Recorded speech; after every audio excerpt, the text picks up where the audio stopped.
Hi, I'm Mike Fell. I'm in the first year, coming to the end of my first year of PhD at UCL, and I'm interested in demand-side response and the factors which might affect people's acceptance of these programs. So demand-side response, simply put, is trying to influence demand, in this case for electricity, when it's used for some wider system benefit. So it might be shifting it away from peaks because that avoids overloading on parts of the network, or shifting it towards times when you've got more wind energy on the grid because that allows greater penetration of low carbon electricity.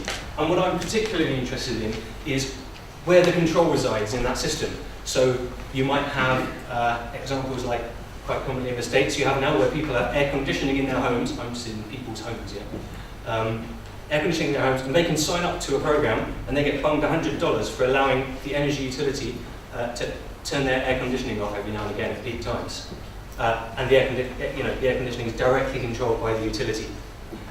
You might get time of use tariffs, so you just basically get charged more to use electricity at certain times than at others. And then it's up to me, the person in my home, if I want to move my electricity around. And there's kind of a shade of grey, I don't know how many, in between.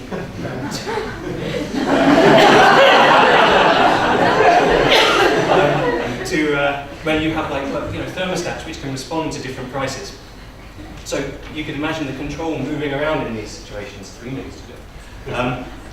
Some people are worried about this orange engineer guy kind of coming into their homes and taking over control of their appliances, this anticipated loss of control in these sorts of situations.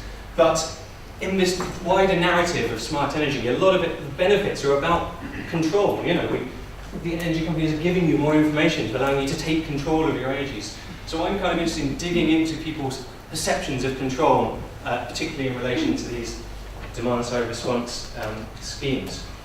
So these are some of the sort of basic questions I'm looking at. What, if anything, are people worried about losing control over? I mean, that's if they are.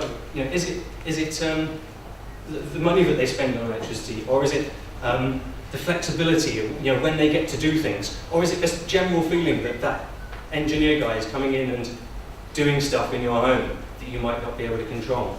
I've been doing some focus groups to kind of tease out some of those issues and why, what leads people to thinking what they do about those questions. What is it which leads to people having concerns or questions in these areas? So, is it to do with people's trust in the person who, say, the energy company, if they're the ones who are doing the turning off and on? Whether you trust them to do right by you or to mess it up, is that the major driver? Or is it how much information you get given about when you're being controlled, or how much choice you have about when to override it, or how predictable it's likely to be that your appliances or your heating system are tampered with externally, and how the prices might change? I'm going to be doing a kind of a more quantitative exploration using a questionnaire, which I've been working on recently. Part of that will be to explore the relative contribution of those things, and to also look at how that differs between people. Does it differ in any consistent way between different types of people, between people who are renting as compared to those who own, for example? There have been some suggestions that if you're renting, you've kind of got less control anyway over what you can do to use in relation to energy use, and that therefore getting bunged your 100 quid might be quite acceptable. And anyway, the ultimate aim of doing all of this stuff is, these kinds of programs are quite well established in other parts of the world. They're kind of at the trial stage here in the UK, and we would expect to see them rolled out in 5, 10 or so years.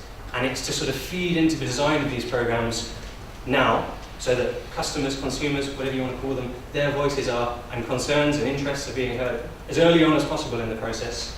Well, that's kind of what I hope it will do. Thank you.